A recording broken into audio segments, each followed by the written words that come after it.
focus. And that they should focus on things that they can control at the end of the day. I want to put some science behind this. May tinatawag po tayo dyan. Ang tawag po dyan ay locus of control by the psychologist Julian Rotter. Sabi niya, may dalawang klaseng tao sa mundo. People who think that their control is externally motivated and people whose control is internally motivated. What does that mean?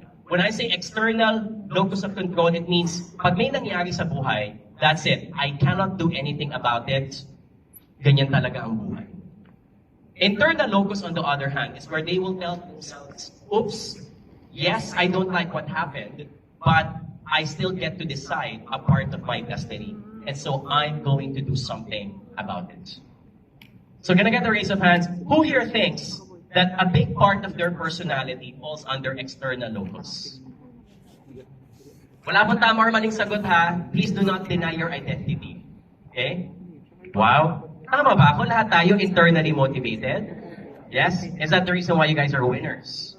Okay? Perhaps. So, what science tells us and what Julian Rotter tells us is that ideally, while it's important to acknowledge both, dapat mas leaning tayo towards internal.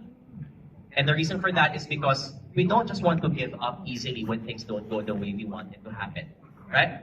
But here's the catch. I want to remind everyone na hindi po okay na internal lang tayo lagi. Agree? Meron din pong extreme side na pangit sa internal locus. I'm going to talk about the positive side first. People who have internal locus are able to thrive better in times of challenges. They will not accept it as fate. They will say it's a given in life, so I will be the thermostat.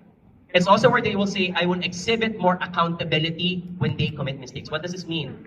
Kapag hindi ka kumota, you don't just tell to yourself, sorry, ganun talaga eh. Or, baka hindi ko talaga time. Are you familiar with that line? Maybe it's just not, and I hate that kind of line. I hate it when someone says, it's just not meant for me.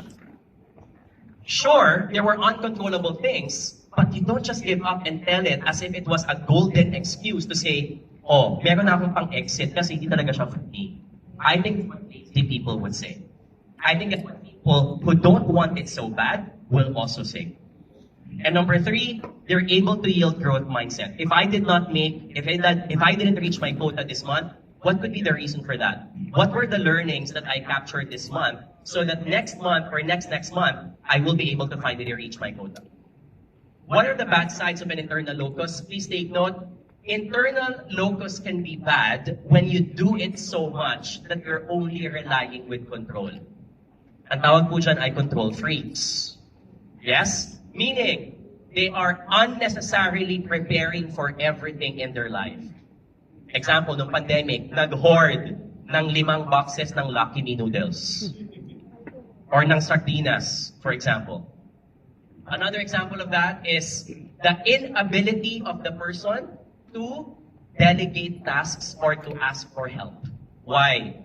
Feeling nila, walang ibang makakagawa ng trabaho kundi sila lang. May tawag po dyan, it's called the Messiah complex. No one else can get this job done. Me, ako nagagawa lahat. So I want to call out, for example, some managers here. Sometimes you have to strike a balance between spoon feeding and coaching. And please don't be the chief problem solver. What do I mean? A chief problem solver, kapag nagkaroon ng problema kay customer at nagsumbong, for example, si associate, si financial advisor, sabi niya, boss, nahihirapan po akong kausapin si person X, si client X, patulong. Anong gagawin ng chief problem solver? Sabihin niya, oh sige, bigay mo sa akin ng number. Ako na bahala. And the coach, the leader was able to sort it out. Question is, may natutunan ba si advisor? Wala. You're not a chief problem solver. You are a coach. A coach rather will say, okay, tell me what do you plan to tell to the customer. Let's go through it and I'll give you some of my comments and some advice. And I will let you be the one to do it. If kaya mo. Kung hindi, sige, tulungan kita, but this is the first time, second time, hindi na ako kasama. That's a coach. You are a coach, not a chief problem solver. And this is why a lot of Filipino leaders keep on complaining, hindi magaling ang mga tao nila because you keep on doing things for them. because your internal locus of control is too high. At some point, you have to let go. You have to delegate. John, how about external locus of control? Is it also bad? Is there such a thing as unhealthy external locus of control? Yes. Examples of extreme versions of external locus, ito yung lahat na lang pinapaubaya mo into the cosmic or into the supernatural. So ang mindset mo lagi, for example, is 100 devotion. The example na, bahala na. Right? Lord, kayo na po bahala sa akin. Pero wala kang ginagawa. And I hate that.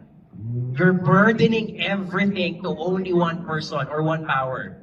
You have to do the hustle as well. Not everything is given for free. Another example, believing that your misfortune is caused by some higher power. Kaya siguro hindi ako kumota kasi karma to. May ginawa kasi ako mali lang. No, it's not karma. You just didn't do enough. You just didn't give your best. Right? I'd like to believe it that way. Another one. So if you might, I mentioned that if it's not my time, indeed, it's not for me. I do agree there is perfect timing for everything in this world, but you can't keep on using this as an excuse just because you're not doing well. 6 years ka na. X number of years ka na. Ang reason mo pa rin is, it's not meant for me. Maybe it's not really meant for you because you don't want it enough. Please remember, if you want something so bad, you will never give an excuse for it. You will get it done. Agree? Yes? So if your crush has not been messaging you because they keep on telling you na meron silang kailangan gawin this weekend, and they keep on giving you that excuse every weekend, it's not because they're busy. They just don't like you enough. Agree? I want to use that example because I think we can all relate. If the person wants it so bad, you don't chase them. You tell them to reveal who they are by letting them show their actions. Same thing also happens here. So what Julian Rotter tells us at the end of the day, and here's where you ask yourself, I think all of you are, with this question, reflect on your coping mechanism. In times of challenges, mas internal locus ba kayo or mas external locus? If your answer is letter A, that's good. Just beware, it's not good to be extreme all the time. Because what's the biggest problem of control freaks? Marami siguro sa inyo. I'm a control freak, and I'm doing something about myself. What do you think is the biggest issue? Anxiety. You often think of the worst case scenario, which is good because that means prepared mo lahat, but that's also not mentally healthy. And sometimes when you're so thinking of the worst case scenario, you become pessimistic that you end up not trusting anyone anymore. To the point that you also don't ask for help when you need it. Okay? So, look at the balance. Ang tawag po dyan sa balance na yan is what we call as the Goldilocks rule. Remember Goldilocks fairy tale? She went to the house of the bears. One porridge, when she started eating, was too sweet or too cold. The other porridge was too hot.